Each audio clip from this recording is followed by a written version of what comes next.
Okay. Welcome. Welcome. It's good to be here.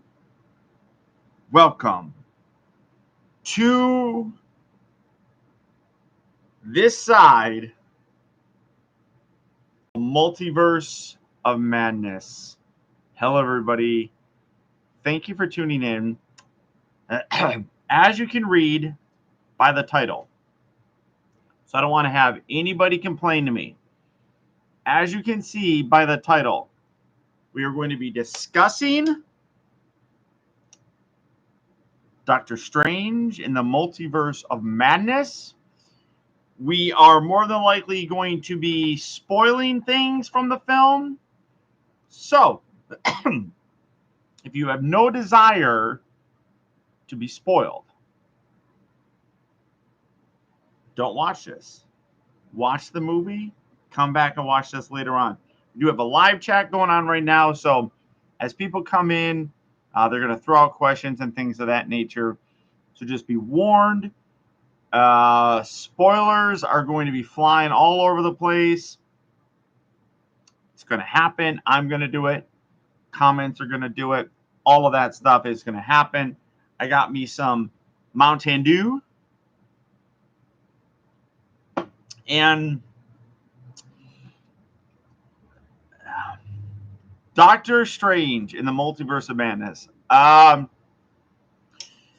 Doctor Strange as a character, kind of just talking a little bit, just in general, first and foremost.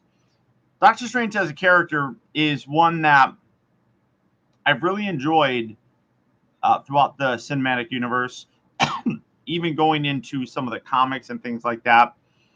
He was never a massive character in the comics. I mean, he had a good following and things like that, but he was always a supporting kind of role for a lot of times. But I always enjoyed him. I always thought that he was a fun character just in general. And I really enjoyed it. Wait, hey, Paul, just came to say hi. All right, no spoilers. So get out of here. Get out of here, Juan. Come back later. But I've always enjoyed the character. He's always been fun. With the first Doctor Strange movie, I really enjoyed what they did with that character, making him a very essential character I'm really tired. Sorry, making him an essential character in the universe and the Infinity Saga. As we brought him out more, we saw him briefly in Thor Ragnarok. That was a nice little throw in there. Let's hope Doctor Strange 3 brings us to the Defenders. You never know.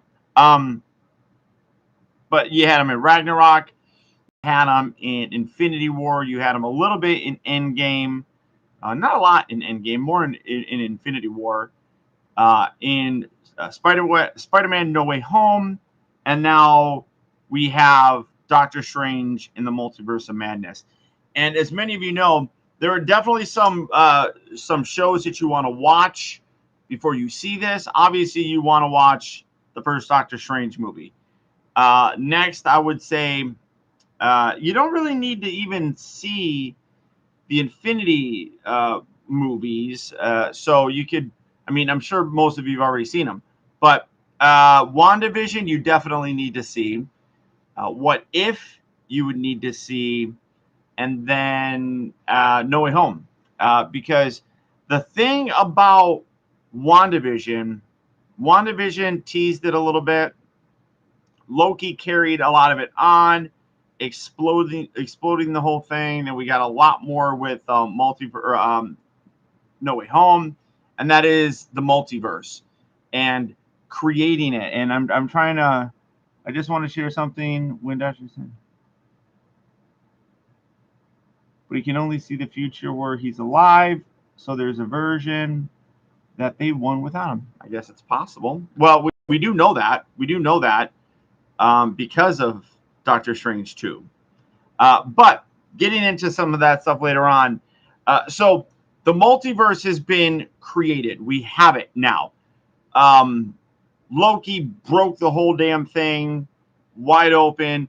Wanda in WandaVision, though, they actually teased it a little bit more. We saw Wanda, and now looking back, we hear more of it, because if you remember the end of WandaVision, we hear Wanda hearing her kids from somewhere else. So now looking back, we can see that that's the establishment of the multiverse, that they exist.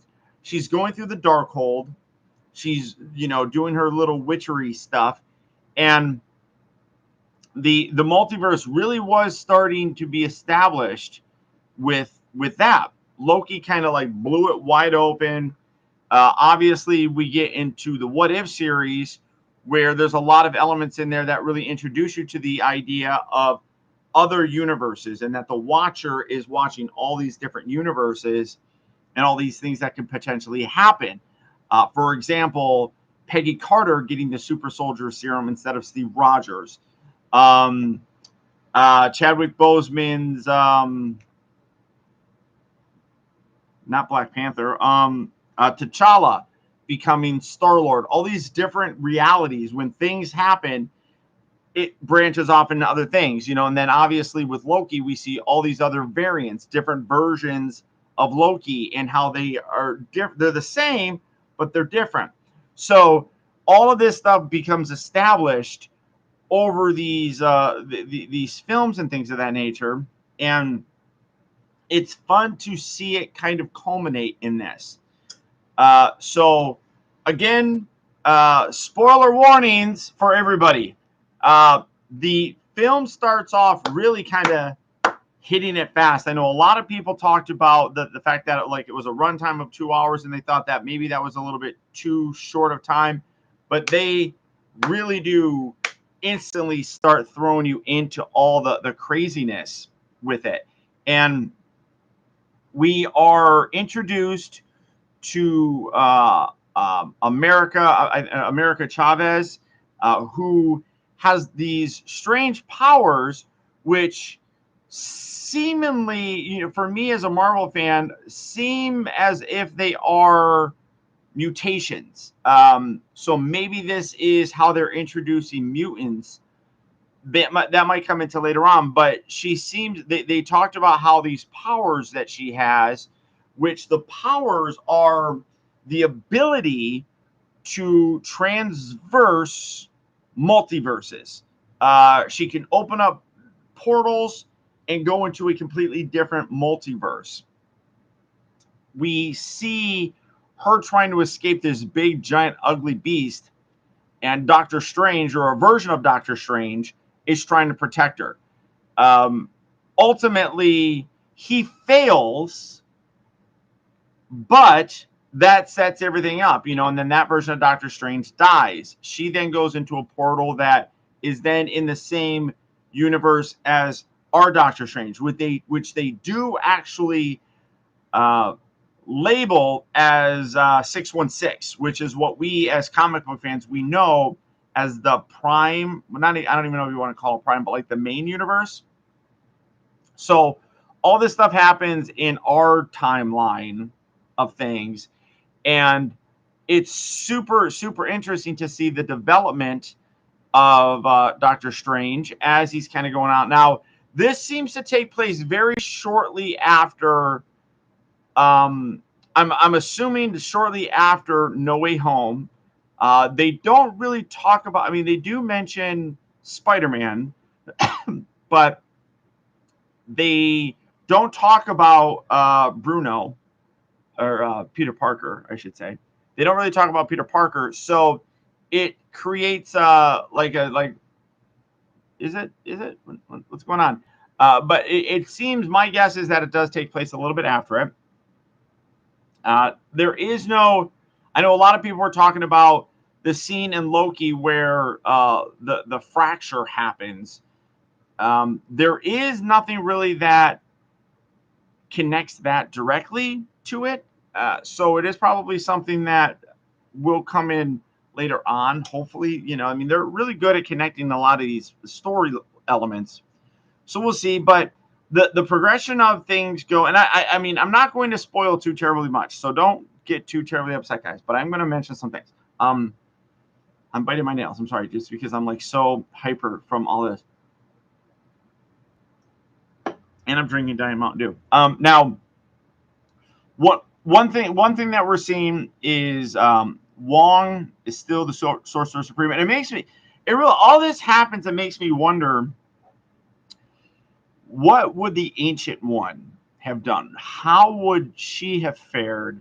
And I thought about that ever since Thanos, right? I was like, what about, or if Odin was around still, did Thanos wait for those times to make his final move? And I feel like we're missing out on a lot of fun stuff. Literally, like I said, I just got back home from seeing the movie, so there's a lot of stuff that's kind of disjointed right now. So I do apologize. But for me, I really love the fact that the movie, it jumps right into it, establishes what is happening, and it would be a great what if episode. I agree with you, Josh. So it establishes what is going on, and through all of that, with the multiverse and Doctor Strange being introduced to this girl who can travel multiverses, they're like, we need to talk to somebody who has some kind of connection to this. And they decide to go to Wanda. Wanda is sitting there waiting. She's anticipated that Doctor Strange is going to come to her at some point in time. And he's like, I wasn't going to do anything. He's like, yeah, you messed up, but you fixed it. That's all that matters. So that's again paying attention to the events in WandaVision. But what we discover is that so going back a little bit, America Chavez is now fighting another monster. Another monster has come to her, and that's where our Doctor Strange and Wong decide to protect her, and that's when everything gets explained. Sorry, I'm like I said, I'm scatterbrained. So it's explaining all these multiversal beings and things like that. So that's when they decide to go and talk to Wanda. It's discovered that Wanda is the one that's actually sending these demons after America. And that's where it kind of develops. And you're sitting there and all this, we literally have gotten to watch. I've said this many times. Some of the best villains are the ones that you can understand why they're doing what they do. That's why Thanos, I like Thanos as a villain, because you understand his thought process. You don't necessarily agree with it, but you understand why he comes to that conclusion. Same thing with Killmonger. Killmonger was a terrific villain because you understand why they're doing what they do. Even going to other stuff, Magneto is another terrific villain. You understand why he's doing what he does. So we literally are introduced to Wanda all the way back in Age of Ultron? No, not Age of Ultron. Before that, when did we get introduced to Wanda? No, it was a little bit before Age of Ultron. It was like in the end credits scene of something. I don't remember which one it was, but we get more of her in that. So there's a huge arc that is developed and an attachment to that character that develops over these films. We see her at her lowest when she is forced to kill Vision and sacrifice him to prevent Thanos from getting the stone. And it doesn't even matter. He's able to erase it. And she is very bitter towards Doctor Strange for giving him the time stone, which allowed him to kind of rewind everything to get that the Mind Stone. So there's bitterness that Wanda has. You can see it. It's palpable. And we see again more destruction of her psyche as WandaVision happens, where she goes off and she creates a whole world for herself in which she's happy, and in which she's happy by still being married and living her life with Vision. Vision then gets yanked from her in that reality.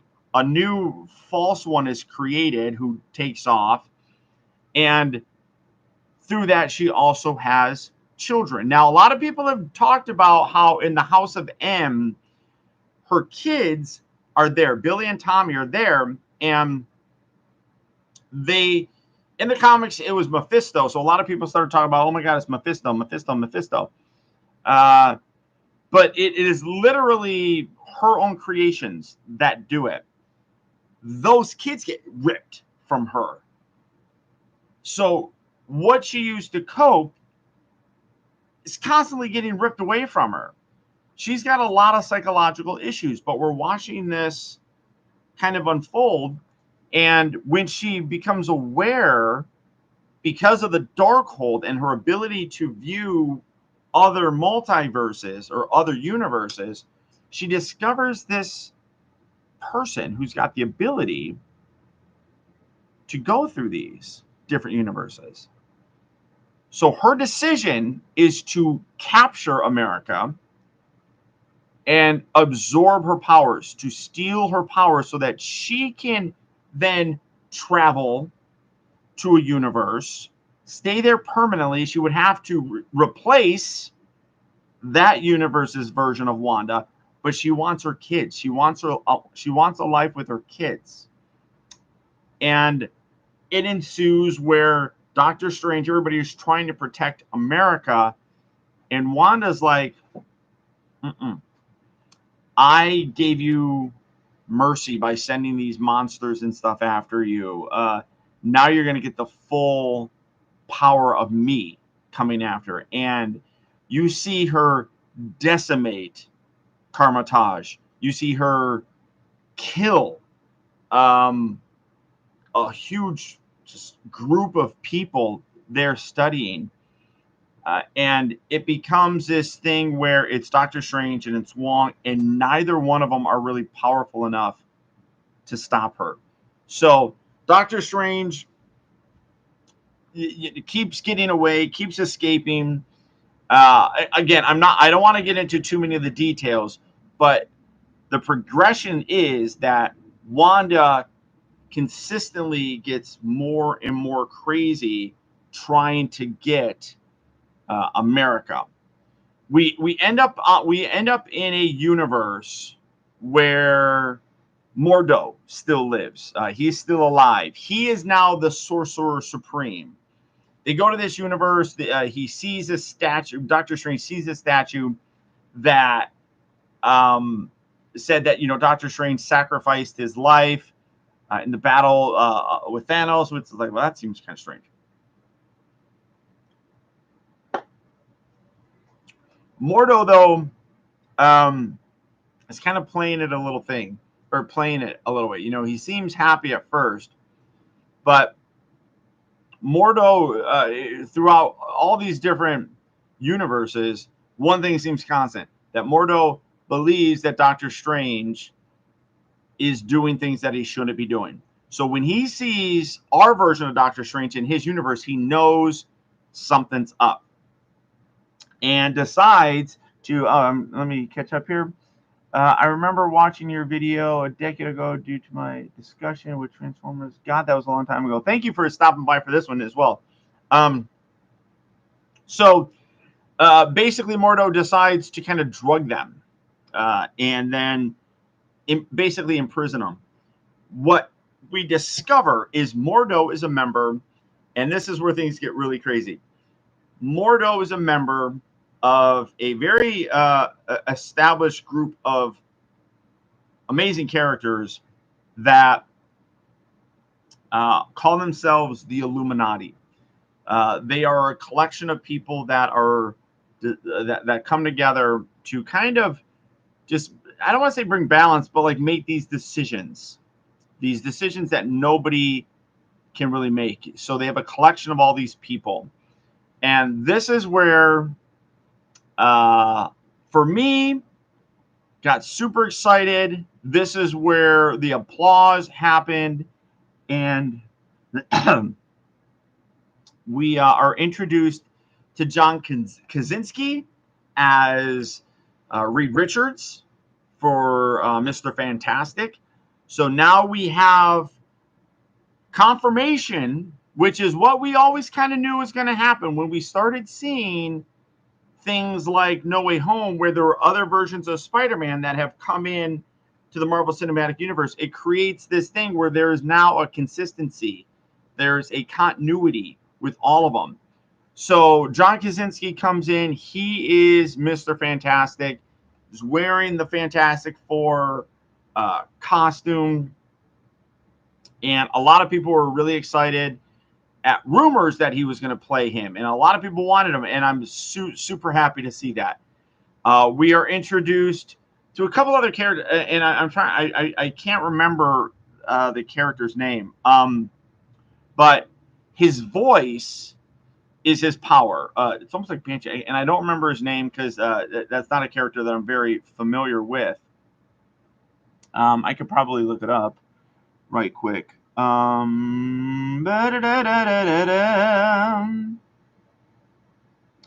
Yes, Black Bolt. Sorry. So we're introduced to Black Bolt in this. We are introduced to Maria Rambeau as Captain Marvel. Claire Danvers is she is not Captain Marvel in this, so we don't have to worry about Brie Larson, which is fantastic. We are introduced to Captain, not Captain America. What do they even refer to her in this? I don't even remember what they refer to her as. Captain Carter. That's it. Oh my God, I'm brain dead. So Captain Carter is there, which Captain Carter was established for us in the multiverse, or in the What If series. So Captain Carter is now there, and of course Mordo, and then the voice that you heard in the trailer that instantly got me goosebumps because it brings for me my favorite Marvel group into all this stuff. We hear they're all sitting there talking to Doctor Strange and they're explaining what's going on. And he's like, none of this makes any sense. What? You know, and that's when, fire truck. Hi, Paul. You smell like, well, that's gross. And then we hear Sir Patrick Stewart saying we should tell him the truth. There's been a spoiler up here for the longest time. Professor Charles Xavier in full-on 1990s yellow hover chair comes whooshing in, and my brain explodes at this point in time. No pun intended, but absolutely blown away. So you have this group of people that is sitting there now talking to Doctor Strange, saying you are what destroys this, because you end up bringing one reality into another one and they destroy each other.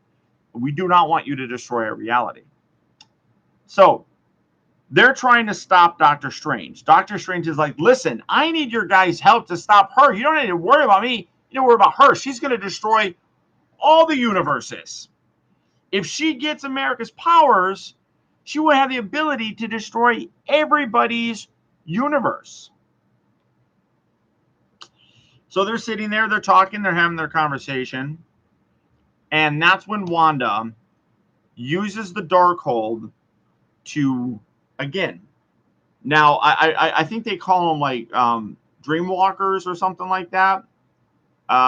What she does in her universe, she is trying to find where Doctor Strange is. She finds where America and Doctor Strange are. She then possesses the body of the Wanda in that universe. As a 90s, this movie just makes me, there you go.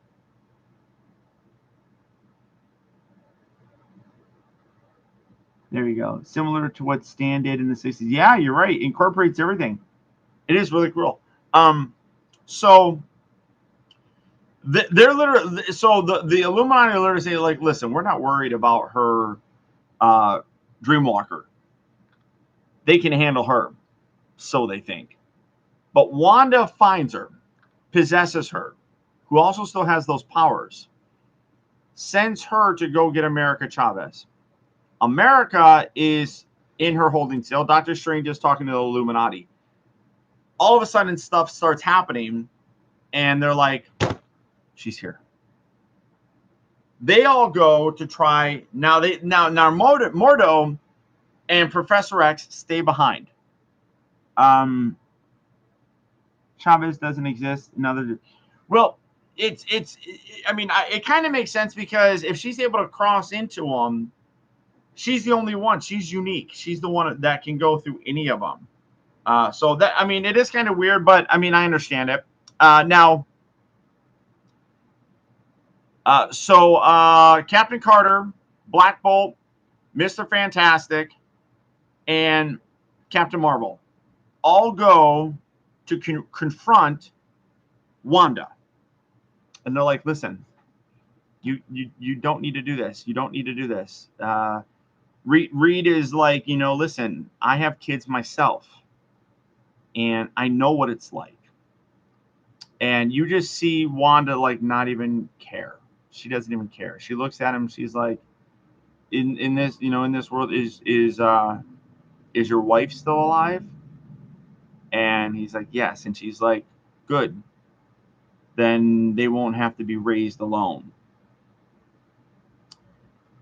And that's when, like, Mr. Fantastic is like, listen, he's like, Black Bolt could destroy you with him just opening his mouth. And she's like, what mouth? And then you pan to him, and his mouth is sealed.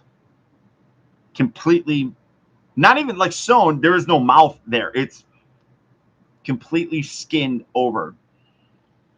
I think he tried to use his ability to blast through his mouth.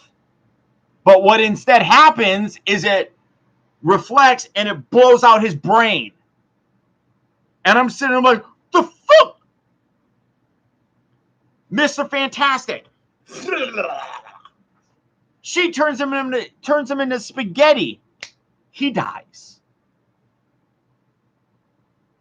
What's going on? Captain Carter, Captain Marvel, try to tag team her.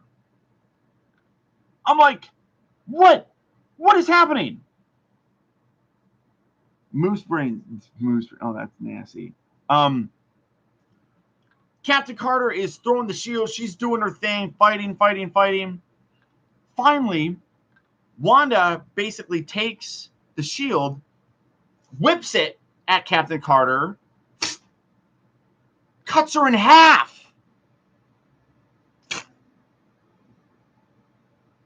The shield goes into a wall, bloody. That scene felt like Deadpool 2, where the X-ray. Yeah, you're not wrong. Now, Maria Rambeau, who we do not know how she gets her powers. We don't know how she becomes the one like Captain Marvel. Blast and tries to destroy her. They end up basically like knocking each other down. She's laying there like beat. Wanda has a statue, pulls the statue down, whoosh, smushes her. So amazing. They killed off the Illuminati too fast. They killed off this version of the Illuminati. They got to exist somewhere else. Potential is wasted. Expectations wasted. Other than that, the movie's good. The potential, I don't agree with you. I feel like the potential was there. Expectations, I didn't have any expectations because I don't like having expectations for things. But then Charles Xavier comes in. It's like, enough. He does his thing. Gets inside Wanda's head. Discovers that version of Wanda who is now being isolated under rocks. And he's like, quick, let me try to get you out. If I get you out from underneath this rubble, maybe you'll take over. Evil Wanda shows up. goes up behind Professor X in his mind, snaps his neck, flashes out to Professor X in his chair. You see his, and he dies. Just saying that Professor X gets killed by a lot of very strong women often.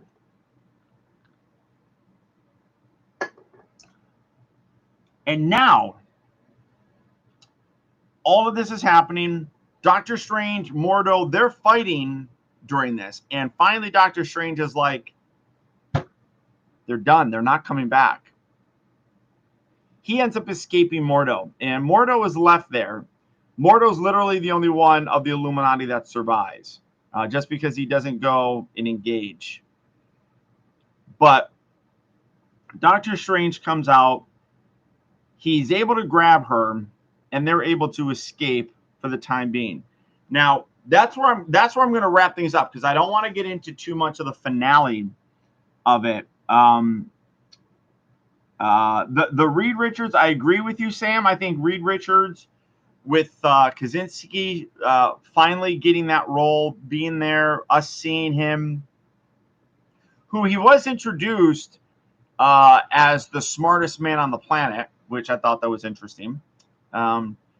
Apparently, Tony Stark and Shuri are not in that universe, but Reed Richards is there. You know, so like I said, I don't want to get into too much beyond that. So I don't want to touch base with like how the movie ends, how it gets into that kind of stuff.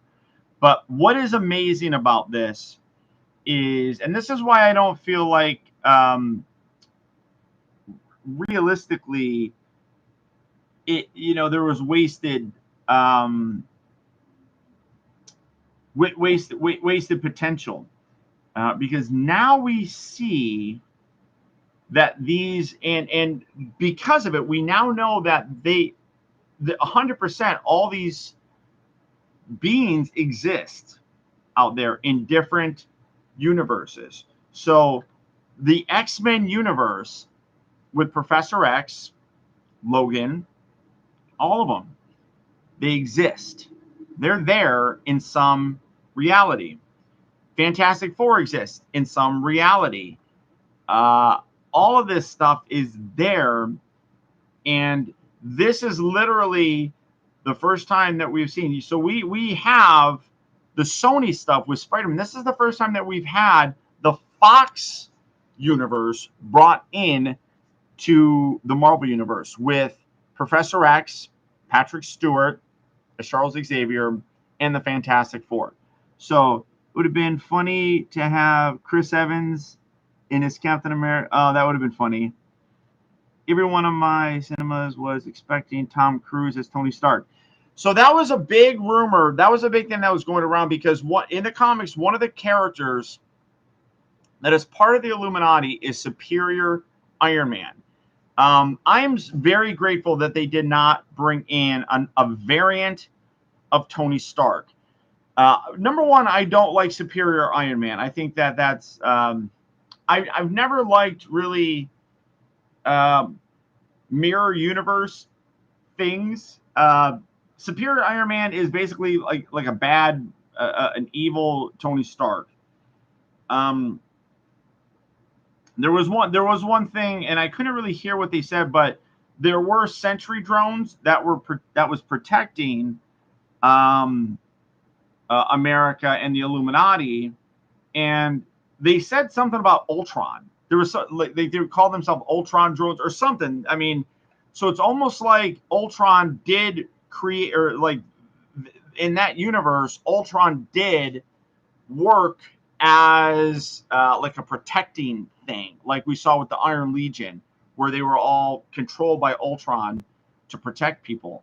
But there's a scene where like there's a head of one of the Ultron drones, and Wanda just like uses her power and just like smushes it. I just thought that was funny, because she's like, you know what, fuck you, Ultron. But I love that this, and we knew this was going to happen with as soon as we started seeing things in Loki. And like I said, now we can even look back and see it in WandaVision, with the end of WandaVision, and her hearing her kids' voices and things like that. That there are multiverses, and we got more of it with Loki. That exploded things. What If introduces us to all of these different ones, started showing us them and introducing us to the concept that other people can be different characters. For example, Peggy Carter can be Captain Carter. Um, T'Challa can be Star-Lord. Thanos can be a good guy and part of the Ravagers. So all this stuff is uh, established now. And then when we get No Way Home, all of that comes into play. All of that is there where other characters can come in. And, you have this now like moving back and forth. And having a character like America Chavez, who can literally now open these portals to these and go through and send other people through. Now you have that potential where there are other things and other characters that can come in. So that's where I really hope that they do continue things with the X-Men. I hope they continue things with Fantastic Four. As I said, this was the first time that the Fox universe versions of the Marvel characters were acknowledged and brought in. Granted, Reed Richards was not played. I can't remember the guy's name. I would have loved it if they got the original guy that was in the first Fantastic Four movie and Rise of the Silver Surfer, because I actually liked him as Reed Richards. But with that now, we now have, like I said, the Fantastic Four there, the X-Men, not even necessarily the X-Men, because they don't reference the X-Men at all. Just Charles Xavier, really. As I'm trying to even think if they actually even refer to him as Professor X or just Charles Xavier. I mean, obviously, us watching it, we're going to make that connection. But I don't believe they actually reference the X-Men in it. So either way, my overall thoughts of the movie was that it was outstanding. I love the fact it hit hard. The only thing that I feel like where they did kind of, I kept sitting there thinking this a little bit, was that Doctor Strange does not seem as powerful now as it maybe just rusty. But in terms of fighting Thanos, and remember, Thanos had 4 of the 6 Infinity Stones, and Doctor Strange really held his own against, so maybe they were just trying to show that Wanda is that much more powerful.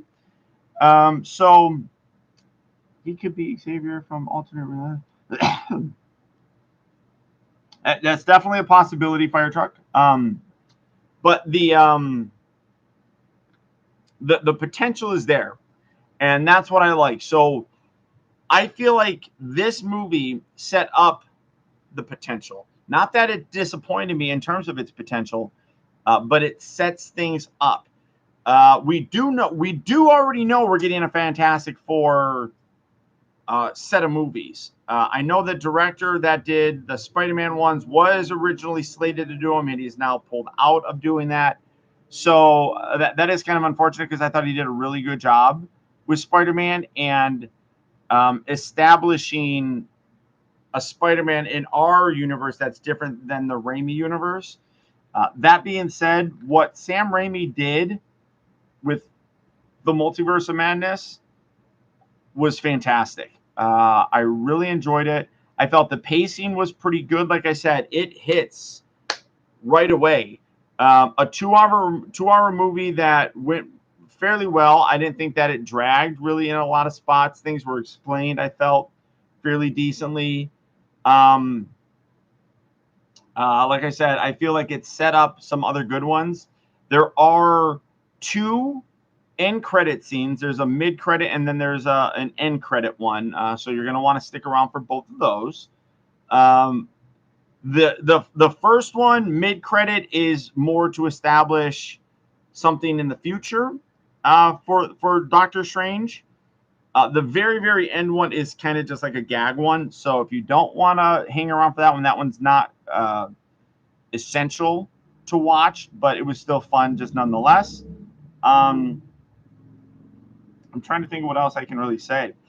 I felt that comparatively, there was only really like visual effect wise, I felt like Doctor Strange previously they have done a lot more stuff with it.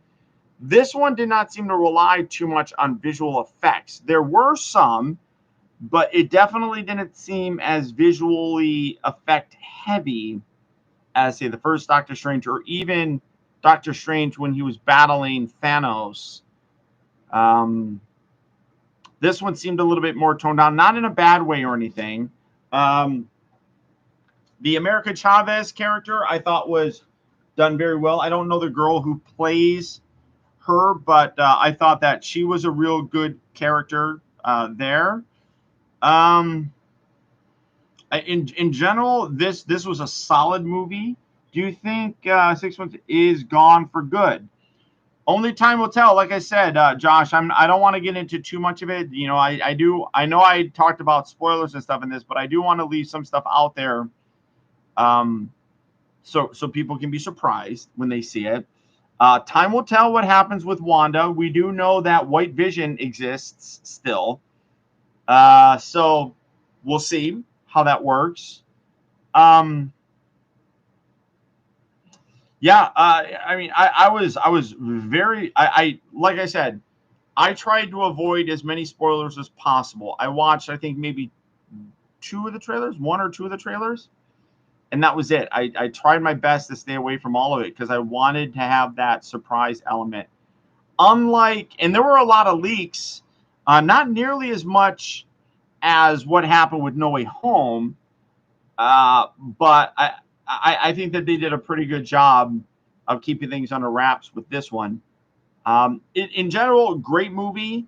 If you are here watching it and you haven't seen it and you don't care about spoilers, thank you guys for sticking around and watching. If you have seen it, thank you for joining the discussion. I definitely recommend the movie. Go and see it. Don't necessarily take my word for it. Go in and see it. Watch it for yourself. Leaving it, I really felt that I hope that Sam Raimi continues with Marvel, and I think that he's got a very good future. I know I saw a thing where an interview where he said that he was talking to Kevin Feige, and he's like, okay, if I'm going to do the movie, I need 10 of this. I need 20 of these. I need this. I need this. I need this. He gives like a numeric list of all the stuff that he's going to need. And Feige looks at him and he's like, dude, you're going to have 20 of this, not 10. You're going to have 30 of these, not 10. All of these different things. He doubled everything that Sam Raimi asked for. And Sam Raimi was like, this is a guy that knows how to make one of these movies. He knows what to do. So hopefully he sticks around in the future. I would love to see more from him. If he took over the Doctor Strange franchise, I would love it. In general, what is that? Hope that is beer tequila. No, it's just Mountain Dew. Defender Strange again. So Defender Strange. I don't want to get into too much. We'll leave it at that. Like I said, I don't want to give too terribly much away. You know, in terms of some of that other stuff. I know that I gave a lot away by talking about Professor X and stuff, but in general, though, fantastic movie. Go see it. Go check it out. It is a very good movie. I put it up there as one of my. Honestly, I'll put it up there. I'm gonna have to sit on it for a little bit, kind of stew on it. I might go see it again tomorrow. I'm off for the next 2 days. Today and tomorrow. I took today off to go see it, and I also got tomorrow off as well. So I might go see it. Kelly is right now in London visiting her sister, so I'm here all by myself. So I might go see it a second time tomorrow just to kind of let the stuff really sink in and maybe try to catch some of the things that I missed before. But really enjoyed it. I put it up there as one of my tops. So that's it, guys. 45 minutes. Thank you all for tuning in. Regardless, hopefully you guys come back and watch. If you guys skipped this video, hopefully you ended up coming back and watching. So thank you again, everybody, for tuning in. I got to go have my dinner now. So remember that the real trouble with the world is that too many people grow up. Thank you all for watching and taking the time to be a kid. Palm in your face.